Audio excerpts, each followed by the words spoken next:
علی بھائی آپ کی اکیڈمی میں کیا خواتین کو آنے کی اجازت ہے؟ بالکل کوئی اجازت نہیں جی، کوئی ادھر آنے کی کوشش نہ کرے، اس قسم کی کوئی حرکت نہ کرے۔ اس کی وجہ یہ ہے کہ خواتین کو ضرورت ہی نہیں ہے گھر سے باہر نکلنے کی، آج کل تو کوئی بہانہ ہی نہیں ہے۔ اور اس حوالے سے جو علماء یہ دھوکہ دے کے حضرت عائشہ صدیقہ کی مثالیں دیتے ہیں کہ ان کے پاس جا کے لوگ علم حاصل کرتے تھے، پہلی بات ہے حضرت عائشہ نے کبھی کسی صحابی کے گھر جا کے کوئی درس نہیں دیا، کوئی ضعیف روایت لے ہیں۔ سیدہ عائشہ سے بھی جو اصحاب جا کے علم سیکھتے تھے وہ پردے میں سیکھتے تھے، حجرے سے باہر۔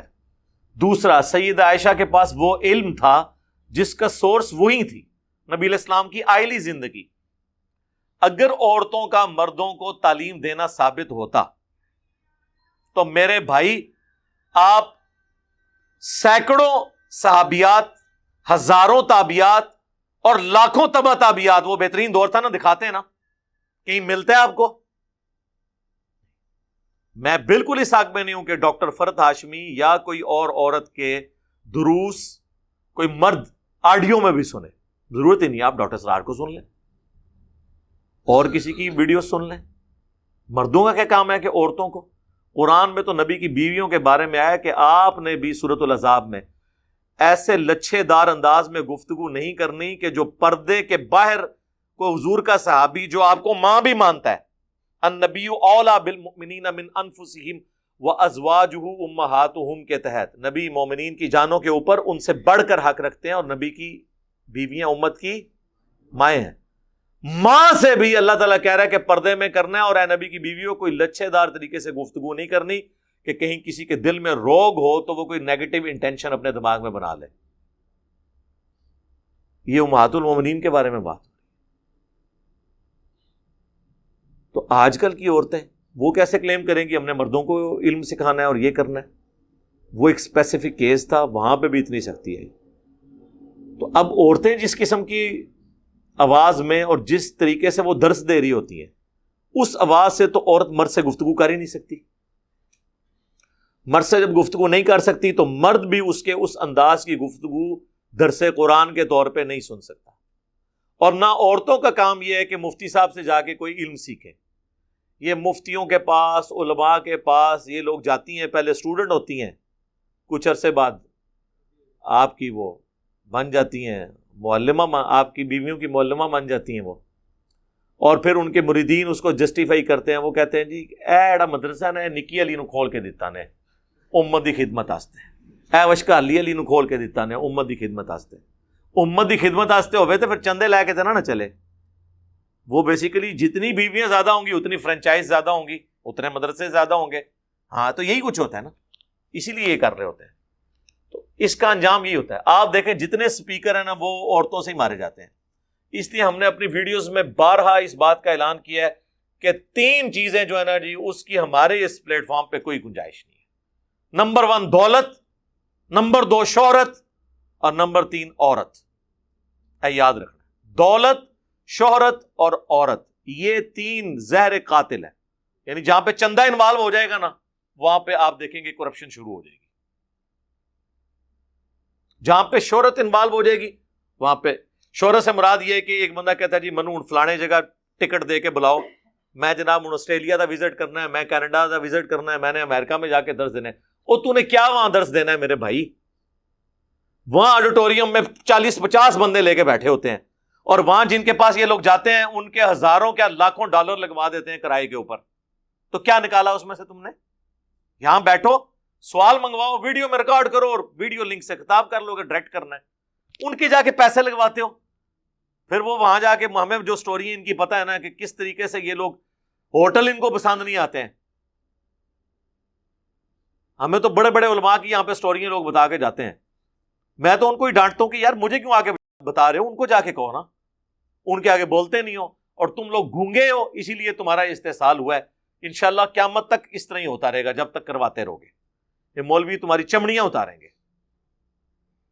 تو شہرت یہاں پہ ہمیں لوگ آتے ہیں، ہم کہتے ہیں نہیں میرے بھائی آپ بڑی سکرین لیں، یہ ریکارڈنگ ہو رہی ہے ہماری بہترین HD 4K ریکارڈنگ، وہاں بیٹھ کے دیکھیں سکون سے۔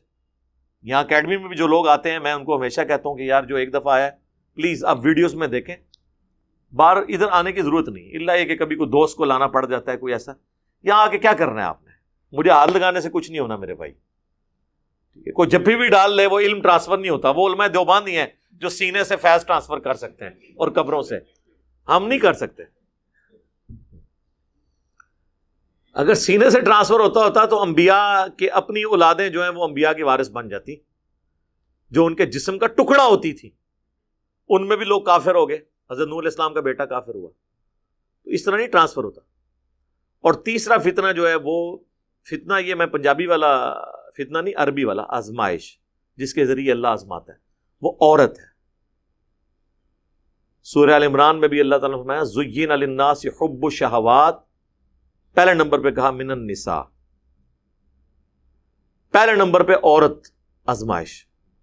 بخاری مسلم کی حدیث ہے, نبی علیہ السلام نے فرمایا کہ میں اپنے بعد مردوں کے لیے عورت سے بڑی کوئی آزمائش چھوڑ کے نہیں جا رہا. فتنے کا لفظ ہے لیکن وہ عربی والا ہے, میں اردو میں ٹرانسلیٹ کر رہا ہوں. صحیح مسلم میں حدیث ہے کہ نبی علیہ السلام سے جب پوچھا گیا اچانک اٹھ جانے والی نگاہ کے بارے میں, مرد کی عورت پہ اٹھے یا عورت کی مرد کے اوپر, تو فرمایا مجھے میرے رب نے حکم دیا کہ میں اسے نیچا کر لوں, جسے وہ علماء نے ٹرانسلیٹ کیا کہ پہلی نگاہ معاف ہے. وہ ڈال کے معاف نہیں ہے, اچانک اٹھ جانے والی نظر کے بارے میں. اچانک یہ ہے کہ پتہ نہیں چلا, اگر پتہ ہے تو جان بوجھ کے ایک ایسے کر کے نہیں ایک کرنی. ہاں, تو ابھی آپ کتنے سپیکرز ہیں؟ آپ مجھے کوئی ایک انٹرنیشنل سپیکر بتائیں جو ان تین فتنوں سے بچ گیا ہو. عورتوں والے سکینڈل تو آئے دن آتے ہیں, اس سے کوئی بچا ہے؟ تو دولت کے آپ حساب و کتاب دیکھیں کہ پچھلے دنوں انگلینڈ کے صرف پیروں کے ایسٹس کی ڈیٹیلز آئی تھی, پاکستانی اربوں میں ہے. علماء کے بھی یہی حالات ہیں. آپ ان کا لیونگ سٹینڈرڈ دیکھ لیں تو آپ کو اندازہ ہو جائے گا. اور شہرت والا معاملہ تو آپ دیکھ لیں, ان کا نام آپ سمپل لکھ دینا تو یہ اشتہار جو ہے وہ غصے سے اشتہار واپس کر دیتے ہیں, کہتے ہیں ہم نے آنا ہی نہیں ہے. ایون اشتہار میں اپنے نام کے ساتھ پروٹوکولز لکھے ہوں, لیکن ان کا جو جس سے پروفیشنل جیلسی ہے اس کا نام بڑا لکھا ہو, ان کا چھوٹا ہو, یا اس کا مین جگہ پہ ہو, یہ سائڈ پہ ہو, وہ کہتے ہیں میں نہیں جانا ہوں, گل ختم, اگلی گل ہی نہیں. پہلے تو کتنی دیر وہ اتنے ناراض رہتے ہیں کہ وہ بندے کو سمجھ نہیں آتی کہ مسئلہ کیا ہوا ہے. وہ کہتے ہیں گل کرنے نہیں, چھوڑ دو. یعنی وہ کہتے ہیں تم لوگ اس قابل ہی نہیں ہو کہ تمہیں یہ بھی نہیں پتا کہ احترام کیا کرنا ہے, تو ہم بات ہی نہیں کریں گے اس ٹاپک کے اوپر. وہ کہتے ہیں کہانی ختم. تو یہ تین فتنے جو ہے نا جی, یہ اس اکیڈمی میں ان کے لیے کوئی گنجائش نہیں ہے, دولت, شہرت اور عورت. لہذا یہاں پہ اکیڈمی میں کوئی ایسا سلسلہ نہیں ہے, نہ کوئی شروع کرنے کی ضرورت ہے. یہ مردوں کی ذمہ داری ہے کہ وہ علم حاصل کریں, اپنی بیویوں کو, اپنی بہنوں کو, اپنی بیٹیوں کو وہ سکھائیں گے. اگر آپ کو سکھانے میں شرم آتی ہے تو آپ ان کو کتابوں کے ساتھ جوڑ دیں, کتابیں پڑھنے کے لیے دے دیں. اور میں تو قطعاً یہ ریکمینڈ نہیں کروں گا کہ ویڈیوز دیں. ہاں, آڈیو ریکارڈنگ آپ دے سکتے ہیں مرد کی کسی عورت کو, یا اس مرد کو عورت کا دیکھنا جائز ہے جس کے بارے میں اس کو نیگیٹو خیال نہ ہے, کیونکہ عورت کا جو مرد کو دیکھنا ہے یہ اس لیول کی چیز نہیں ہے. وہاں پہ وہ گنجائش موجود ہے جو غامدی صاحب نکالتے ہیں.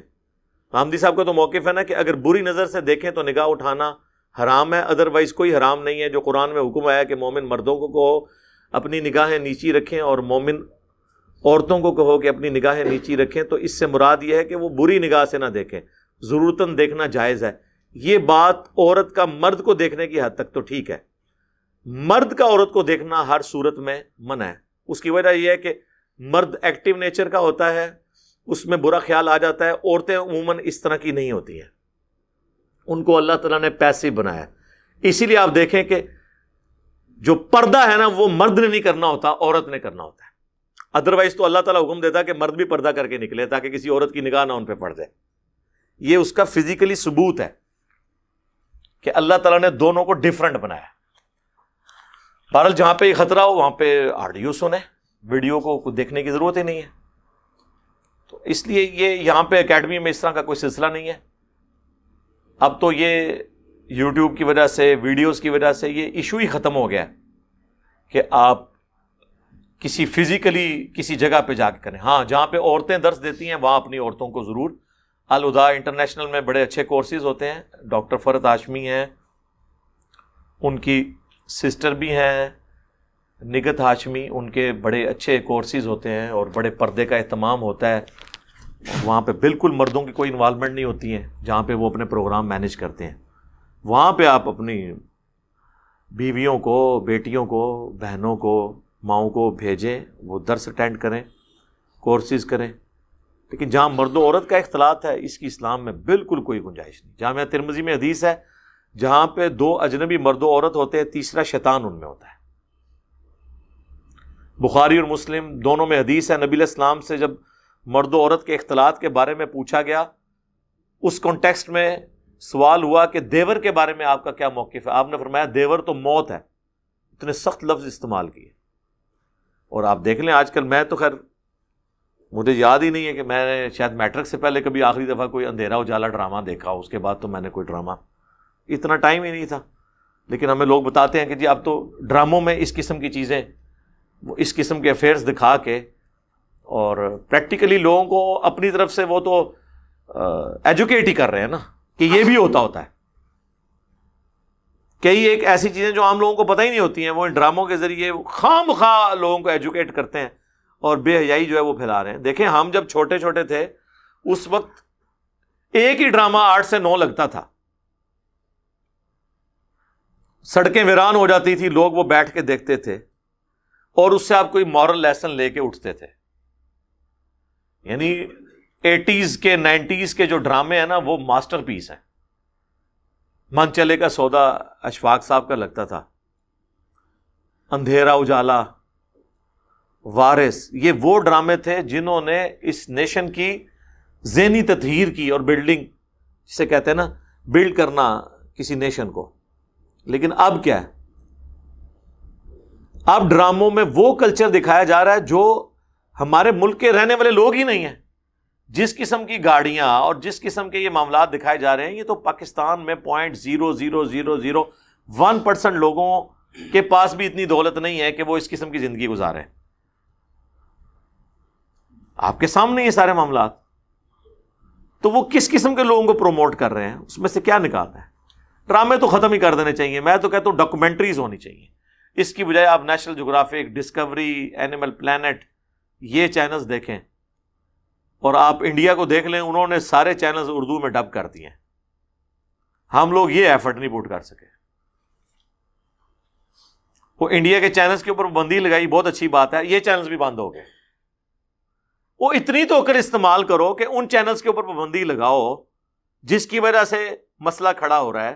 جو ڈراموں والے, فلموں والے چینل ہیں, یہ چینلز کیوں بند کر رہے ہو؟ تم لوگوں کے پاس تو اتنا پیسہ ہی نہیں کہ نیشنل جغرافک کو ٹرانسلیٹ کر سکو کہ ہماری لوگ اردو میں ایجوکیٹ ہو سکیں. لیکن میں آپ کو بتاؤں 90s کے اندر PTV2 شروع ہوا تھا, اس میں جتنی سائنٹیفک اس وقت یعنی آپ سمجھ لیں ڈسکوریز یا سائنٹیفک تعلیم جو ہے وہ اردو ڈبنگ کے ساتھ دکھائی جاتی تھی. نیشنل جغرافک کے پروگرام اس وقت وہ اردو ڈبنگ کے ساتھ دکھاتے تھے اس زمانے میں. یار اب تو پاکستان کی جو لوکل لینگویجز ہیں, پنجابی, سندھی, پشتو, بلوچی, اس کے اندر چینلز ہونے چاہیے تھے نیشنل جغرافک کے. یعنی ایک سٹیپ آگے ہونا چاہیے تھا نا. تو آج کے ذرا ینگ بچوں کو پوچھیں جو 99 یا 2000 کے بعد پیدا ہوئے ہیں, ان سے ذرا پوچھیں کہ انہوں نے کبھی اردو ڈبنگ کے ساتھ کوئی سائنٹیفک پروگرام ہمارے چینلز کے اوپر دیکھا ہے؟ اس کا مطلب ہم تو بالکل ریورس ہی گئے ہیں نا. 90s میں PTV2 ایجوکیشنل کا چینل شروع ہوا تھا, تو اس میں تو یہ سب کچھ ہوتا تھا. ایون FSC لیول کی جو فزکس تھی اس کے سارے وہ ایکسپیریمنٹس پرفارم کر کے, وہ جو گوروں نے کیے ہوتے تھے, اسے اردو ڈبنگ کے ساتھ دکھایا جاتا تھا. ایک ایک چیزیں کلیئر ہوتی تھی. اب تو ہمیں بہت آگے جانا چاہیے تھا, لیکن ہم تھیندے تھی گیا. بس آپ ہمارے پولیٹیشنز کے, ہمارے ریاستی اداروں کے لیڈرز کی صرف باتیں, بیانات سن لیں, ٹھیک ہے. اپنے سب کے بچے باہر پڑھ رہے ہیں, کیوں؟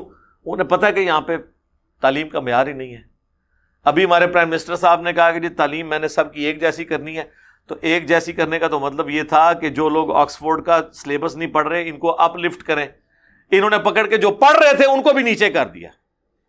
اب کانوینٹ میں میری اپنی بچیاں بھی پڑھتی ہیں، کیا سٹینڈرڈ ہے ان کا پڑھانے کا، کیا سٹائل ہے. میں کہتا ہوں جی بچی آپ کانوینٹ داخل کرائیں پھر 10 سال کے لیے بھول جائیں، وہ سب کو ایک جیسا بنا کے نکالتے ہیں. یہ ہوتے ہیں اسکول. ان کو کہہ رہے ہیں جی آکسفورڈ ختم کر کے آپ پنجاب ٹیکسٹ بک بورڈ لگائیں.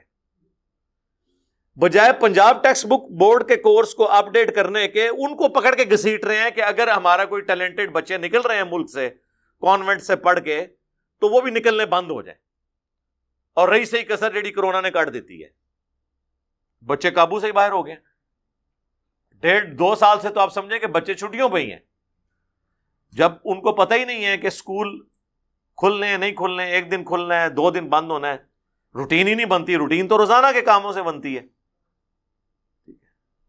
انہیں مار مار کے لٹانا پڑتا ہے بستروں پہ اور صبح مار مار کے اٹھانا پڑتا ہے. پہلے سب کچھ سموتھ چل رہا تھا. تو وہ پاورٹی سرکل کو ہمارے ان غریب ملکوں میں توڑنے کا ایک ہی ذریعہ ہے، وہ تعلیم ہے. غربت کا سرکل یعنی غربت کا جو دائرہ ہے اس سے باہر نکلنے کا ذریعہ ایک تعلیم ہے. ورنہ تو امیر آدمی کا بیٹا ہی امیر ہوگا جو آ کے باپ کی مسند پہ بیٹھ جائے گا، دکان کے اوپر کاروبار کو سنبھال لے گا. لیکن غریب آدمی کا بچہ جس کے پاس ریسورسز ہی کوئی نہیں ہے وہ امیر تو ہو ہی نہیں سکتا سوائے ایک چیز کے کہ وہ پڑھ لکھ جائے، اچھی نوکری حاصل کر لے اور وہ پھر اس پاورٹی سرکل سے پوری فیملی کو باہر نکال دے. یعنی اکثر آپ مڈل کلاس فیملیز جو دیکھتے ہیں، لوور مڈل کلاس، وہ تعلیم کے ذریعے اوپر آئی نہیں ہے. ہم میں سے کتنے لوگ ایسے ہیں؟ آپ ہمارے باؤ اجداد کو دیکھیں گے، وہ بیچارے ان کی وہ اس طرح کا لائف کا سٹینڈرڈ نہیں ہوگا، لیکن تعلیم کی وجہ سے آہستہ آہستہ فائنانس میٹ ہوئی ہے. تو غریب خاندانوں کے پاس ایک ہی ذریعہ تھا کہ تعلیم کے ذریعے وہ غربت کے سرکل سے خود بھی نکلتے، پاورٹی سرکل سے اپنے گھر والوں کو بھی نکالتے، وہ بھی غریب سے یہ بھی چھین لیا ان لوگوں نے. تو اس طریقے سے اب آپ دیکھ لیں امریکہ میں، یورپ کے اندر اب ویکسینیشن کے بعد انہوں نے پراپرلی اسکول وغیرہ کھول دیے، اور یہاں پہ آپ حالت دیکھ لیں جو کچھ ہو رہا ہے. تو کسی چیز کے اوپر کوئی توجہ نہیں ہمارے بڑوں کی. جب ہمارے بڑوں کی میٹنگز جو ہیں وہ دوسرے سیاسی لیڈروں کے خلاف ہو رہی ہوں اور ملک کے ایشو ڈسکس نہ ہو رہے ہوں، ہماری اپوزیشن کا کام صرف گورنمنٹ کی ٹانگیں کھینچنا ہو، ایک دوسرے کے سکینڈلز نکالنا ہو، ایک دوسرے کی ویڈیوز لیک کرنا ہو، بجائے کوئی کام کرنے کے، پھر سر یہی کچھ ہوگا. جب ہم اسی پہ لگے ہوئے کہ ہم کسی کی ویڈیو بنوا لیں اور لیک کر دیں تو سر پھر قوم کا تو پھر یہی حال ہوگا نا. تو یہ ہمارے بس میرا خیال ہے ہمارے جو بڑے ہیں نا یہ صرف ایک دوسرے کی ویڈیوز بنا سکتے ہیں، کام کوئی نہیں اس قوم کے لیے کر سکتے.